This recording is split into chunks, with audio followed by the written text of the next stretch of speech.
¿Qué tal, Bronis y Pegasisters? En esta ocasión vamos a hacer un recuento bastante interesante con respecto a la quinta generación de nuestra amada franquicia de burras de colores, ya que con el final de la serie de Deja tu marca y adentrándonos al cuarto año de esta generación, es momento de recordar qué tanto han cumplido con esa promesa que nos dieron al inicio de esta, que la G5 sería una secuela de la G4. Y sí, sé que en muchos aspectos la G5 ha fallado garrafalmente en darnos esa idea, llegando al punto de muchos afirmar que las cosas serían mejor si esa relación no se hubiese hecho en primer lugar. Pero aquí estamos. Y nos guste o no, tenemos pruebas lo bastante sólidas como para afirmar que efectivamente ambas generaciones comparten universo, siendo la más clara la aparición esporádica de algunos personajes conocidos de la G4. Es por eso que en esta ocasión vamos a repasar a los personajes de la G4 que hemos visto de alguna u otra forma en la G5, así como explicar la historia, importancia y rol que estos desenvuelven en esta generación y las implicaciones que puede tener su presencia, siempre teniendo en cuenta que esta lista podría expandirse o profundizarse en el futuro, por lo que sin más, comencemos. Iniciamos con un cameo que seguro muchos pasaron por alto, y es el de Tree Hogger, la hippie María Juana, amiga de Fluttershy, que probablemente todos recuerden por su personalidad tan relajada. Tree no aparece físicamente ni nada por el estilo, pero podemos apreciar pinturas de ella en el Museo de Bahía Yogomar, en el corto de Cuenta tu historia, Engáñame de una vez, las cuales de hecho son las pinturas para las que estaba posando en el episodio En sus marks de la sexta temporada, las cuales fueron hechas por versiones ponis de pintores famosos e históricos, como Andy Grant y Pablo Picasso. Incluso Dalí y Da Vinci estaban en esa sesión. Así que Tree Hogger podría ser la Mona Lisa Pony, de no ser porque ya hay una completamente diferente, pero aún así queda claro que ella vendría a ser el equivalente a una modelo de arte renacentista, cuyas obras quedarían marcadas hasta los tiempos actuales. Puede que los ponis de la G5 no sepan quién fue ella e incluso no sepan que realmente existió, pero cada vez que van al museo podrán ver su rostro plasmado por la eternidad, algo de lo que seguramente se sentiría bastante orgullosa. Como un detalle un tanto aparte, pero que podemos meter en el mismo saco, es que técnicamente Rainbow Dash también está plasmada de la misma forma, pues en el mismo corto podemos ver una pintura de ella, siendo representada como El Grito, lo cual es un cameo muy bien recibido, pero francamente menos sustancioso que el de Tree Hogger. Ahora vamos con un caso bastante parecido, con Shaymin Armor, el hermano de nuestra protagonista Twilight, que tiene la que bien podría ser la aparición más esporádica e inesperada de la serie de Deja tu marca, pero vaya que fue una agradable sorpresa. Por lo que sabemos, un retrato de él se encontraba en la tienda de regalos del Museo Unicorniano de Bridlewood, el cual fue comprado por Alpha Beetle a petición de Misty, lo que podría implicar que haya una versión más grande y más original de este retrato en las paredes del museo, o árboles, porque no hemos visto edificios complejos en Bridlewood, y dudo mucho que Alpha haya comprado la versión original de este cuadro. El origen del mismo, a diferencia de las pinturas de Tree Hogger, es desconocido. Sin embargo, es muy probable que la pintura haya sido hecha por Speedhead, el amigo de la Guardia Real de Shaymin Armor que conocimos en el episodio Rarity Investiga, y que lo vimos ejercer como artista en Una tormenta de ternura, donde llevó a cabo una galería de arte a la cual el propio Shaymin Armor y Cadence fueron. Lo que podría ser indicativo de que cada una de las razas rescató el arte sobre ciertos ponis ignorando el origen de estos, pues este retrato de Shining fue hecho por un Pegaso, cosa que seguramente los unicornios de Briarwood no sabían, simplemente se fijaron en el hecho de que era un unicornio el de la imagen.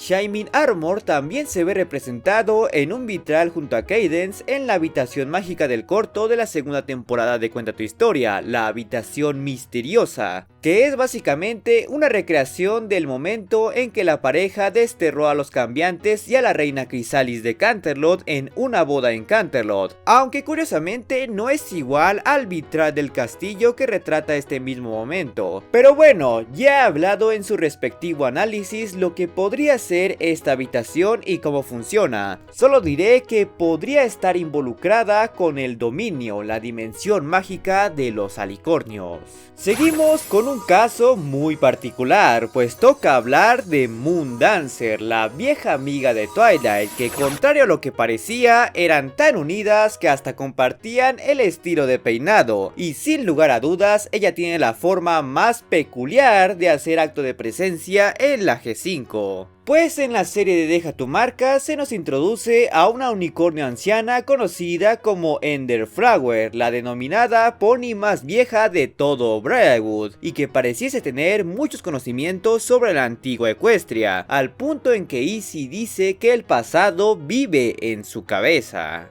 La sorpresa está en que Ender revela que es la tatara sobrina de tercera generación de Moondancer, a quien le atribuye la gran mayoría de conocimientos que posee, lo que también quiere decir que ella podría ser la descendiente directa de Morning Rose, la hermana de Moondancer que conocimos brevemente en el mismo episodio donde debutó ella. Técnicamente esto no contaría como que Moondancer haya aparecido en la G5, pero es aquí donde está lo curioso, ya que en un momento vemos como Ender le habla a la nada, diciéndole a alguien que no murmure y que ya la oyó. Esto podría tomarse como mera demencia senil, de no ser por el hecho de que Izzy hizo algo parecido episodios atrás con su tatarabuela Borons, la cual también le atribuyó sus aparentes habilidades en la adivinación, una profesión que está muy relacionada con hablar con espíritus del más allá. Es decir que Ender Flower realmente pudo haber hablado con uno de sus dichosos ancestros, y no cualquiera, sino con la propia Moondancer, pues estaba hablando de ella cuando escuchó esos murmuros, y prueba de ello es el como tanto Izzy y la propia Ender se refieren a sus conocimientos, pues no hablan como si los adquiriese, sino que sugieren que convive con ellos, pues Ender dice que existe con el conocimiento de sus ancestros unicornios, probablemente refiriéndose a que estos pueden comunicarse con ella en todo momento, o al menos bajo ciertas circunstancias. Así que bajo esta idea técnicamente tuvimos la aparición de Moondancer como un fantasma o una voz incorpórea dentro de la mente de Ender, o bien Ender era la única que escuchaba esa voz. Sea cual sea el caso, este bien podría ser el cameo más extraño y hasta inquietante de todos, al menos por ahora. Ahora vamos con el cameo más emotivo y hasta cierto punto deprimente de esta lista, y es el de Fluttershy, nuestra querida protagonista tímida y cuidadora de animales de la G4, que a diferencia de las otras Main Six, a excepción de Twilight, es la única que sí tiene una aparición que los Mindfind pueden ver y reaccionar, puesto que las otras se limitan a imaginaciones, representaciones con objetos o flashback donde realmente no son el foco principal. De ahí que no estén en esta lista. El caso de Fluttershy se origina en los cómics y tristemente no ha pasado de ahí, pero eso no le quita peso emocional, pues aparte del ya mencionado flashback donde hay que decir ella sí toma un rol más importante, puesto que podemos ver cómo es víctima del abuso de Opaline, también la llegamos a ver como una proyección de un cristal, en donde grabó un mensaje para Discord recordándole que la ira no es la respuesta y que la magia y las diferencias no son malas. Esto porque en ese entonces Discord estaba en contra de la magia, dado los conflictos que causaban. Pero lo más emotivo es que llegamos a ver lo que pareciese ser el espíritu de Fluttershy abrazando y consolando a Discord al momento en que este escucha ese mensaje, como si ella estuviera ahí para él en un momento de verdadero conflicto emocional, dispuesta a apoyarlo y no dejar que sucumba al dolor, no importando si la barrera de la vida y la muerte estuviese interpuesta. Como un detalle bastante curioso a agregar es que Discord menciona que Fluttershy ya no estaba cuando ocurrió lo peor, lo que podría sugerir que la división de Equestria y la pérdida de magia ocurrió varias décadas después del final de la G4, tiempo suficiente para que Fluttershy envejezca y muriera, eso del lado más optimista, porque también existe la posibilidad que el caos causado por las varias discusiones generadas por Opaline y quién sabe quién más hayan cobrado la vida de Fluttershy, de ahí que Discord estuviese tan determinado a acabar con la magia. Y continuamos con las princesas Celestia y Luna, las gobernantes anteriores de Equestria, que, para sorpresa de todos, es en esta generación donde se nos revela su origen, o bueno, una parte importante de este, esto gracias a la villana Opaline. Y es que ella nos cuenta que tanto esta como Celestia y Luna provienen de un lugar llamado Skyrus, además de tener más o menos la misma edad, y aparentemente las hermanas reales no se llevaban bien con Opaline, pues no le hacían mucho caso, esto aparentemente porque ellas ya habían sido seleccionadas para el control sobre el sol y la luna, cosa que generó un sentimiento de rencor sobre Opaline que muy seguramente motivó su deseo de gobernar a los ponis de Equestria e incentivó a discutir y generar discordia entre ellos. Esto siendo un enorme contraste al idealismo de Celestia y Luna, quienes gobernaban bajo la idea de no estar por encima de los ponis, sino ser sus guardianes y protectoras, además de ser ellas quienes velan por su unión y armonía, así que de cierta forma podríamos decir que las acciones de Opaline existen por despecho a las princesas, y tristemente dieron sus frutos. Claro que hay que mencionar que esa historia de origen es por demás cuestionable, dado a que técnicamente Celestia y Luna no deberían saber sobre su control de los astros hasta después de irse a Equestria, no estando en Skyrus, sin mencionar que no creo que ellas sean las que rechacen a otras, aunque bueno, ya vimos que de jóvenes no eran precisamente amistosas, así que igual esa parte sí es cierta. Independientemente de eso, ya se nos anunció que los Mind Six eventualmente llegarán a Skyrus, así que es muy probable que sepamos más sobre el pasado de las dos hermanas y qué tan cierta era su historia con Opaline. No estoy diciendo que vayan a aparecer ahí, pero no dudo que tengamos alguna que otra referencia a todo su legado. Seguimos con el caso más trágico de toda la G5, al menos hasta el momento, y es con el ya mencionado Discord, el Draconicus dios del caos que seguramente ya todos conocemos.